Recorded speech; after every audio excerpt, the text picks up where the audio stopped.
Mais quand est-ce que Disney va arrêter de faire des remakes live? Bonjour et bienvenue dans le monde de l'animation. Aujourd'hui je me suis dit, eh bien pourquoi pas faire une vidéo sur les futurs remakes live de chez Disney, parce que moi-même la première je m'y perds complètement. On nous annonce de tout, des films en version TikTok, des films en version synthèse, des films en prise de vue réelle, enfin bref, on s'y perd complètement. Il y a des sorties qui sont annoncées pratiquement tous les mois et on ne sait même plus quels films vont être adaptés ou non.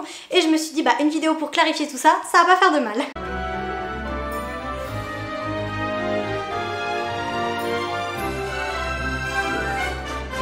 Bon, les remakes live de chez Disney, on aime, on n'aime pas, ça c'est un peu propre à chacun, même si je vous avouerai pour ma part j'étais très enthousiasmée par les premiers remakes live, je trouvais le concept vraiment super chouette, et là plus ça va et moins je trouve le concept sympa parce que les productions sont de moins en moins coûteuses pour les studios finalement. Ils font des productions à petit budget, pas toutes, il y en a qui restent avec de plus gros budgets comme par exemple La Petite Sirène, mais on voit par exemple Pinocchio, Peter Pan et Wendy, bref le budget est réduit pour la plateforme Disney+, et clairement ça se ressent beaucoup dans les histoires.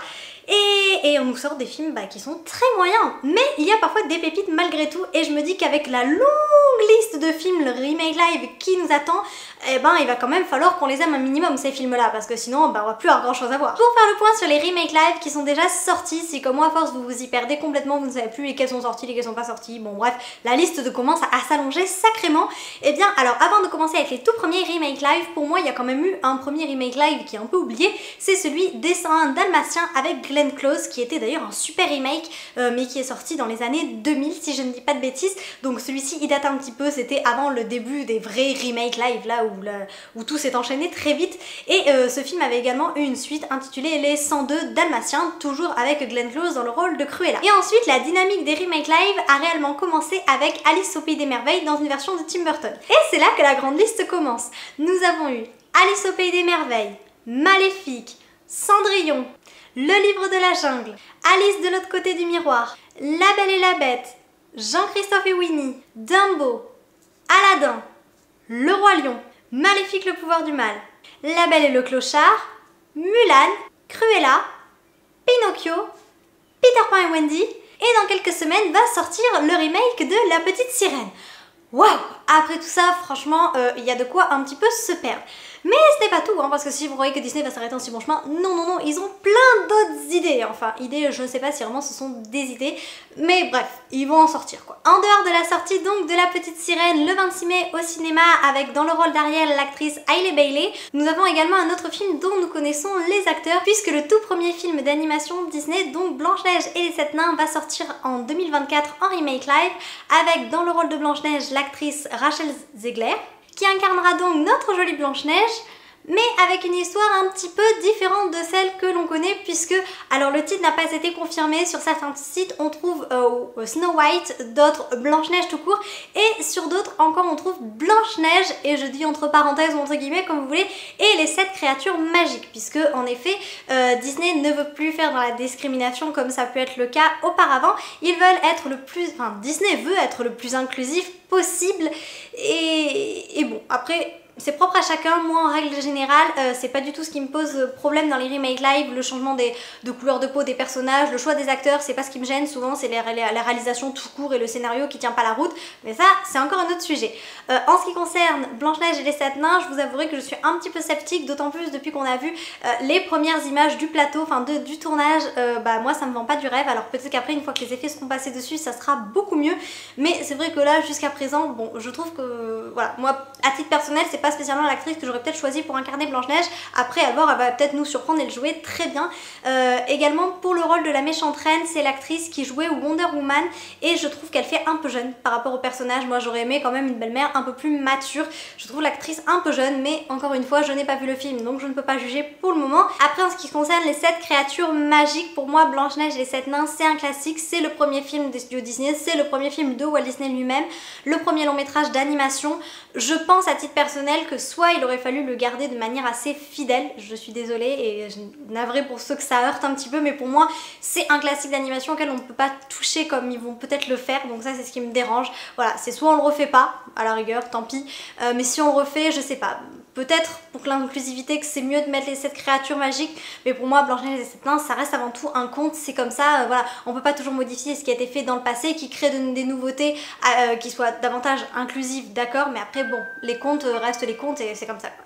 Donc pour moi Blanche-Neige c'est vraiment un film que je n'attends pas du tout. Ensuite, toujours en 2024 est annoncé le film Mufasa The Lion King, le préquel donc du film remake live Le Roi Lion, même si je sais pas si on peut parler vraiment d'un remake live au sens live, puisque tous les lions sont faits en synthèse. Pour ma part ça ne m'avait absolument pas dérangé, j'avais trouvé le film magnifique, le côté documentaire ne m'avait pas gêné. Après est-ce que c'est vraiment un film live étant donné que c'est de l'animation, je ne sais pas. Mais toujours est-il que le préquel du Roi Lion sur l'histoire de Mufasa sortira normalement l'an prochain, ce qui fait quand même qu'on peut compter un film live supplémentaire dans les sorties 2024. Ensuite, pour tous les autres films live annoncés dont je vais vous parler, les dates n'ont pas été confirmées, donc on peut estimer qu'ils seront entre fin 2024 et plus si affinité quoi.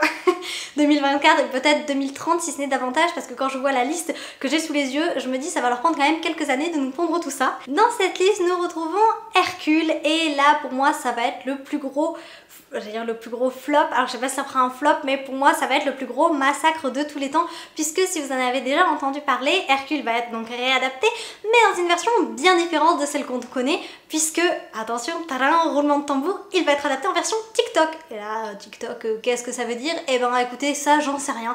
J'ai fait quelques recherches dessus, et donc il est bien précisé que le remake live d'Hercule sera une comédie musicale inspirée des vidéos TikTok.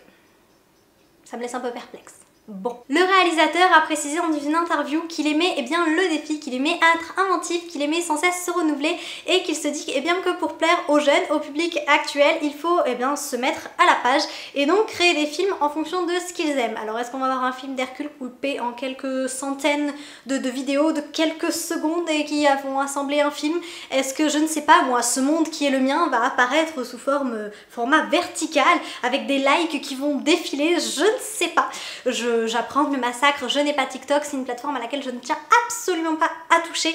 Je critique pas, mais moi je trouve ça un petit peu malsain, et puis le côté scroller des vidéos toute la journée comme ça, je trouve pas ça spécialement productif. Autant Instagram par exemple est un petit peu plus recherché, je trouve.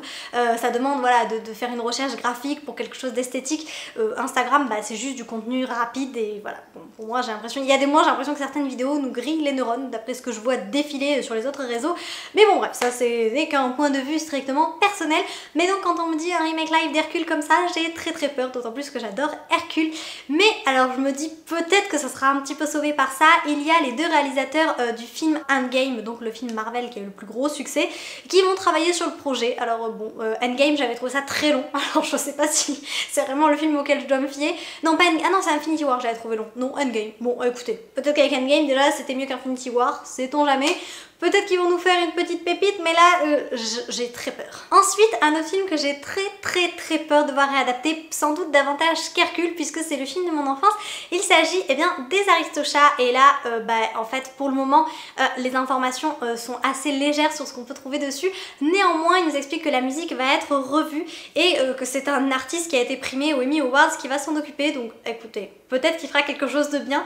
Et je vous avouerai que là, sincèrement, sans juger qui que ce soit, j'ai pas du tout envie qu'il fasse des Aristochats un film inclusif. Je sais, c'est pas bien ce que je dis, mais je le dis quand même. Pour moi, les Aristochats, enfin voilà, et en plus, je me contredis un peu, parce que quand j'avais dit pour la petite sirène, si vous voulez pas le regardez pas et restez avec la version dessin animé. Et quelque part, oui, je pense que c'est ce que je ferai avec les Aristochats. Je pense que je ne regarderai pas ce remake live. J'ai pas envie de voir des acteurs différents du cast original, on va dire, parce que pour moi, les Aristochats, c'est fini de mon enfance, et franchement, qu'ils soient inclusifs, pas inclusifs, qu'il ait des défauts, je m'en moque. En fait, j'ai envie de le garder tel quel, donc je pense que c'est un film que je ne regarderai pas. Après, la question que je me pose, c'est est-ce que les animaux vont être en synthèse, ou bien est-ce que le studio va faire comme pour le film remake live de La Belle et le Clochard et prendre des animaux de refuge qu'ils vont dresser pour faire le film? Ça, je ne sais pas. Après, je vous avouerai que je pense qu'un chien se dresse quand même beaucoup plus facilement qu'un chat, donc travailler avec autant de chats sur un tournage, est-ce que c'est jouable? J'en sais rien. Donc s'ils sont en synthèse, je vois pas trop l'intérêt de faire un remake live en synthèse, étant donné que l'autre c'est déjà un dessin animé. Voilà. Mais bon, affaire à suivre dans tous les cas. Un autre film qui va rapidement pointer le bout de son nez, disons dans les 2-3 ans à venir, eh bien c'est celui de Lilo et Stitch, puisque certains acteurs ont déjà été révélés, notamment la petite fille Maya Keloha qui jouera eh bien, le rôle de Lilo. Ça sera sa toute première expérience au cinéma, puisqu'elle n'est jamais apparue ni à la télévision ni dans des films. Voilà, ce sera tout nouveau pour elle. Et elle est adorable cette petite fille, franchement elle est mignonne comme tout. Moi je trouve qu'elle a une vinette qui est adorable, elle est trop choupinette et elle ressemble quand même beaucoup à Lilo, donc de ce côté là je suis contente. Et ensuite eh bien Stitch sera en synthèse, mais ça c'était assez prévisible, je vois pas comment ils auraient pu faire Stitch autrement, ça me paraissait assez compliqué comme histoire. Et il y a eu également un souci avec l'acteur qui avait été choisi pour jouer David, de même que l'actrice qui joue Nani, me semble. Les acteurs, il a été reproché que les acteurs étaient trop pâles de couleur de peau par rapport aux personnages originaux. C'est vrai qu'ils étaient un petit peu pâles, bon bref, mais surtout l'acteur David a changé parce que bon il a tenu des propos racistes et là pour le coup je comprends, c'était absolument inconcevable.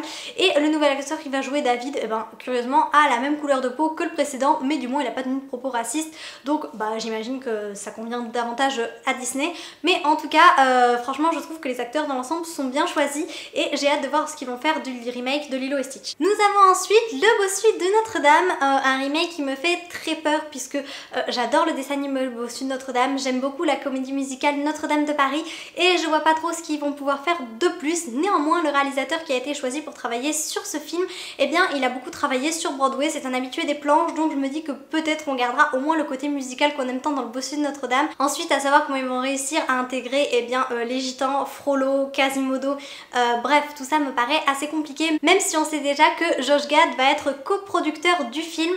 Josh Gad, j'imagine que tout le monde le connaît, c'est la voix d'Olaf en VO, c'est l'acteur qui joue le fou dans le remake live de La Belle et la Bête, et c'est un acteur que j'apprécie énormément et qui potentiellement pourrait peut-être prendre le rôle de Quasimodo, et ça, rien que pour ça, ça me tenterait de regarder le film, parce que bah si lui y est pas, je sais pas trop ce qui va m'attirer, parce que bah ça me fait toujours très peur ces remakes live de très bons films d'animation. Ensuite, un nouveau remake live des 101 Dalmatiens, ça c'est quelque chose que je ne comprends pas, je n'en vois pas l'intérêt, puisque nous en avons déjà eu un avec Glenn Close dans le rôle de Cruella. Pourquoi refaire un deuxième si ce n'est un troisième remake live des 101 Dalmatiens? Là je vous avouerai, ça me dépasse, je ne comprends pas le concept ni l'idée, mais bon, si ça leur plaît, why not, sait-on jamais. Et en revanche, le point positif c'est que Emma Stone, qui était donc l'actrice qui incarnait Cruella dans le film éponyme, eh bien ce serait elle qui reprendrait le rôle dans ce remake des 101 Dalmatiens, donc franchement rien que pour elle j'aurais envie de le regarder, parce que sincèrement Cruella j'étais pas partante, c'est pas une méchante que j'aime, je l'affectionne pas particulièrement, et franchement j'ai trouvé qu'Emma Stone était absolument incroyable, mais elle est tellement brillante cette actrice, elle a sublimé le personnage, donc pourquoi pas. Ensuite, un film qui a été annoncé très récemment, c'est celui de Vaiana ou Moana en anglais.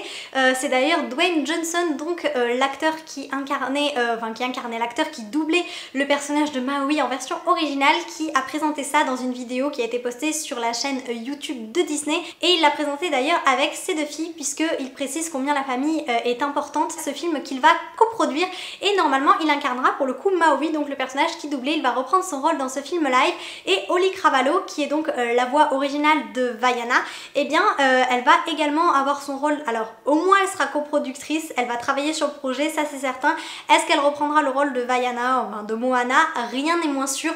Pour l'instant, aucune information officielle n'a été confirmée, mais du moins ces deux acteurs qui ont quand même travaillé sur la version animée vont travailler sur la version live, et pour le coup je pense que ça promet quelque chose d'assez intéressant, d'autant plus qu'ils veulent vraiment se rattacher aux racines polynésiennes, à la culture, donc pourquoi pas. Ensuite on nous parle également de Bambi, et là je vous avouerai que je ne comprends pas du tout pourquoi faire Bambi. D'abord pour moi c'est un des plus grands chefs-d'œuvre d'animation de tous les temps, ce film est une merveille, et ensuite un Bambi ça veut dire qu'il serait exclusivement en prise de vue enfin non, justement à la rigueur les fonds seraient en prise de vue réelle, mais tous les animaux seraient fictifs, ce serait ils seraient en synthèse, et donc là concrètement refaire Bambi c'est un peu comme refaire Le Roi Lion. À la rigueur Le Roi Lion ça cartonne, c'est le plus gros succès de chez Disney, bon pourquoi pas, je peux le comprendre, mais Bambi là je vous avouerai que je n'en vois pas l'intérêt, on n'a pas beaucoup d'informations dessus, donc à voir ce qu'ils ont prévu, mais bon, un peu sceptique. Nous avons également une suite pour Cruella, puisqu'on en parlait tout à l'heure, donc Cruella 2 qui serait encore une fois jouée par Emma Stone. Étant donné le succès du premier film, ils se disent pourquoi s'arrêter en si bon chemin. j'imagine que pour le coup c'est de l'argent facile. Donc une suite pour Cruella est prévue, pas de date de sortie encore une fois n'a été fixée, mais Emma Stone a bien confirmé qu'elle reprendrait le rôle de la célèbre méchante. Un film live dont on entend très peu, voire pas du tout parler et que j'ai fini par trouver en fouillant un petit peu sur internet, j'ai vérifié les sources, apparemment c'est réel.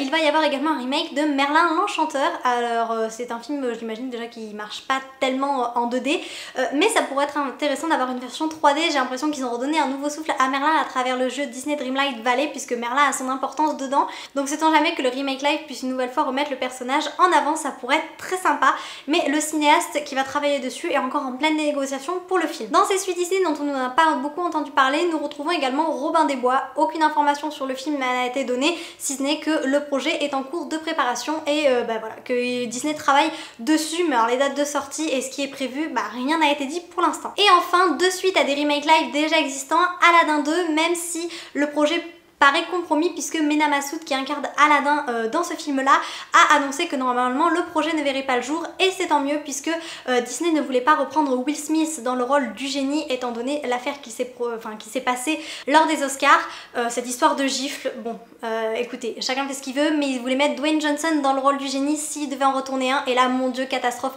Franchement j'adore Dwayne Johnson mais il n'irait absolument pas pour ce rôle là. Will Smith était excellent, parfait, et Aladdin 1 est pour moi le meilleur remake live, donc je ne vois pas l'intérêt d'en faire du suite et massacrer quelque chose qu'ils ont bien fait, mais bon, ça c'est leur truc chez Disney, massacrer généralement. En ce moment ils sont très bons pour ça. Et enfin une autre suite, alors là je sais pas trop si c'est vrai ou non, du moins il était question de faire la suite du livre de la jungle 2, mais étant donné que le précédent n'a pas fonctionné, je vois pas trop pourquoi il ferait une suite. Du moins ce sont des informations qui reviennent plusieurs fois, donc celle-là elle reste à confirmer, j'en étais pas certaine, c'est pour ça que je l'ai mise à la fin de la vidéo. N'hésitez pas à me dire quels sont vos remake live préférés, qu'est-ce que vous attendez de ces futures productions de chez Disney, est-ce que vous êtes sceptique, est-ce qu'elles vous enthousiasment, n'hésitez pas à me dire tout ça. En espérant vous avoir apporté un peu de magie, à bientôt.